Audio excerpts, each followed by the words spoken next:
आपका हमारे चैनल धार्मिक ज्ञान में स्वागत है। हमारे नए वीडियो देखने के लिए सब्सक्राइब बटन और बेल आइकॉन पर क्लिक करें।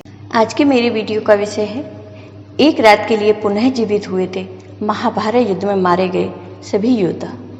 आज हम आपको महाभारत से जुड़ी एक अद्भुत घटना के बारे में बता रहे हैं। जब महाभारत युद्ध में मारे गए समस्त शूरवीर जैसे कि भीष्म, द्रोणाचार्य, दुर्योधन, अभिमन्यु, द्रौपदी के पुत्र कर्ण, शिखंडी आदि एक रात के लिए पुनः जीवित हुए थे। यह घटना महाभारत युद्ध खत्म होने के 15 साल बाद घटित हुई थी।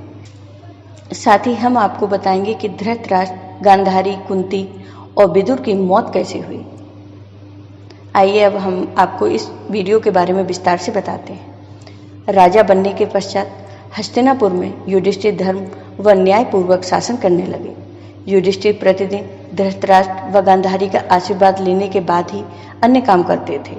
इस प्रकार अर्जुन, नकुल, सहदेव, द्रौपदी आदि भी सदैव धृतराष्ट्र व गांधारी की सेवा में लगे रहते थे। लेकिन भीम के मन में धृतराष्ट्र के प्रति हमेशा द्वेष भाव ही रहता था। भीम धृतराष्ट्र के सामने कभी ऐसी बातें भी कह देते थे जो कहने योग्य नहीं होती थी। इस प्रकार धृतराष्ट्र गांधारी को पांडवों के साथ रहते रहते 15 साल गुजर गए। एक दिन भीम ने धृतराष्ट्र व गांधारी के सामने कुछ ऐसी बातें कह दी जिसे सुनकर उनके मन में बहुत शोक हुआ।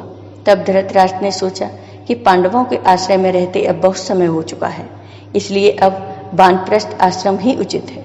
गांधारी ने भी धृतराष्ट्र के साथ बन जाने में सहमति दे दी। धृतराष्ट्र व गांधारी के साथ विदुर व संजय ने भी बन जाने का निर्णय लिया। बन जाने का विचार कर धृतराष्ट्र ने युधिष्ठिर को बुलाया और उनके सामने पूरी बात कह दी। पहले तो युधिष्ठिर को बहुत दुख हुआ, लेकिन बाद में महर्षि वेदव्यास के कहने पर युधिष्ठिर मान गए। जब युधिष्ठिर को पता चला कि धृतराष्ट्र व गांधारी के साथ विदुर व संजय भी बन जा रहे हैं, तो उनके शोक की सीमा नहीं रही। धृतराष्ट्र ने बताया कि वे कार्तिक मास की पूर्णिमा को वन के लिए यात्रा करेंगे। बन जाने से पहले धृतराष्ट्र ने अपने पुत्रों व अन्य परिजनों के श्राद्ध के लिए युधिष्ठिर से धन मांगा। भीम ने द्वेषतावश धृतराष्ट्र को धन देने से इनकार कर दिया। तब युधिष्ठिर ने उन्हें फटकार लगाई और धृतराष्ट्र को बहुत सा धन देकर श्राद्ध कर्म संपूर्ण करवाया। तय समय पर धृतराष्ट्र, गांधारी, विदुर व संजय ने वन यात्रा प्रारंभ की। इन सभी को वन जाते देख पांडवों की माता कुंती ने भी वन में निवास करने का निश्चय किया। पांडवों ने उन्हें समझाने का बहुत प्रयास किया, लेकिन कुंती भी धृतराष्ट्र और गांधारी के साथ वन चली गई। धृतराष्ट्र आदि ने पहली रात गंगा नदी के तट पर व्यतीत की। कुछ दिन वहां रुकने के बाद धृतराष्ट्र, गांधारी, कुंती, विदुर व संजय कुरुक्षेत्र आ गए। यहाँ महर्षि वेदव्यास से वनवास की दीक्षा लेकर ये सभी महर्षि सतयुग के आश्रम में निवास करने लगे। वन में रहते हुए धृतराष्ट्र घोर तप करने लगे। तब से उनके शरीर का मांस सूख गया। सिर पर महर्षियों की तरह जटा धारण कर वे और भी कठोर तप करने लगे। तब से उनके मन का मोह दूर हो गया। गांधारी और कुंती भी तप में लीन हो गई। विदुर और संजय इनकी सेवा में लगे रहते और तपस्या किया करते थे। इस प्रकार वन में रहते हुए धृतराष्ट्र आदि को लगभग 1 वर्ष बीत गया। इधर हस्तिनापुर में एक दिन राजा युधिष्ठिर के मन में वन में रह रहे अपने परिजनों को देखने की इच्छा हुई। तब युधिष्ठिर ने अपनी सेना प्रमुख को बुलाया और कहा कि वन जाने की तैयारी करो।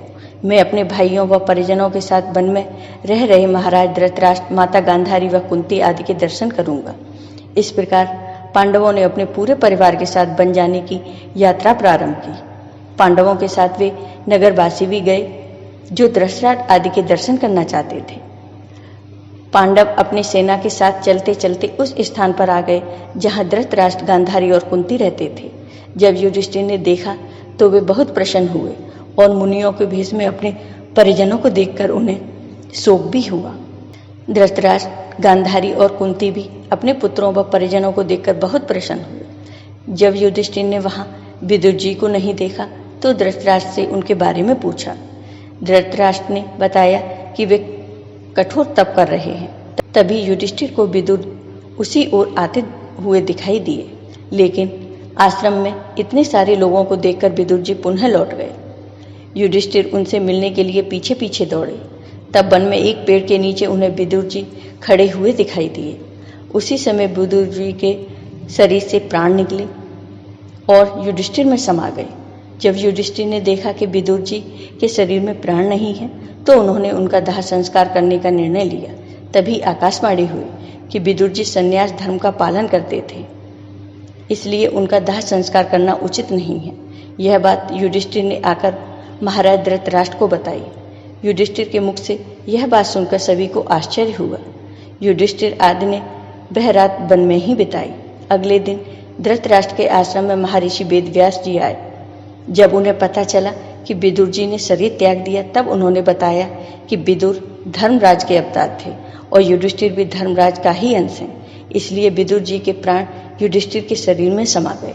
महर्षि वेदव्यास ने धृतराष्ट्र, गांधारी और कुंती से कहा कि आज मैं तुम्हें अपनी तपस्या का प्रभाव दिखाऊंगा, तुम्हारी जो इच्छा हो मांग लो। तब धृतराष्ट्र व गांधारी ने युद्ध में मृत अपने पुत्रों तथा कुंती ने कर्ण को देखने की इच्छा प्रकट की। द्रौपदी आदि ने कहा कि वह भी अपने परिजनों को देखना चाहते हैं। महर्षि वेदव्यास ने कहा कि ऐसा ही होगा। युद्ध में मारे गए जितने भी वीर हैं उन्हें आज रात तुम सभी देख पाओगे। ऐसा कहकर महर्षि वेदव्यास ने सभी को गंगा तट पर चलने के लिए कहा। महर्षि वेदव्यास के कहने पर सभी गंगा तट पर एकत्रित हो गए और रात होने का इंतजार करने लगे। रात होने पर महर्षि वेदव्यास ने गंगा नदी में प्रवेश किया और पांडव व कौरव पक्ष के सभी मृत योद्धाओं का आह्वान किया। थोड़ी ही देर में भीष्म, द्रोणाचार्य, कर्ण, दुर्योधन, दुशासन, अभिमन्यु, धृतराष्ट्र के सभी पुत्र, घटोत्कच, द्रौपदी के 5 पुत्र, राजा द्रुपद, धृष्टद्युम्न, शकुनी, शिखंडी आदि वीर जल से बाहर निकल आए। उन सभी के मन में किसी भी प्रकार का अहंकार व क्रोध नहीं था। महर्षि वेदव्यास ने धृतराष्ट्र व गांधारी को दिव्य नेत्र प्रदान किए। अपने मृत परिजनों को देख सभी के मन में हर्ष छा गया। सारी रात अपने मृत परिजनों के साथ बिताकर सभी के मन में संतोष हुआ। अपने मृत पुत्रों, भाइयों, पतियों व अन्य संबंधियों से मिलकर सभी का संताप दूर हो गया। तब महर्षि वेदव्यास ने वहां उपस्थित विधवा स्त्रियों से कहा, जो भी अपने पति के साथ जाना चाहती है वे सभी गंगा नदी में डुबकी लगाएं।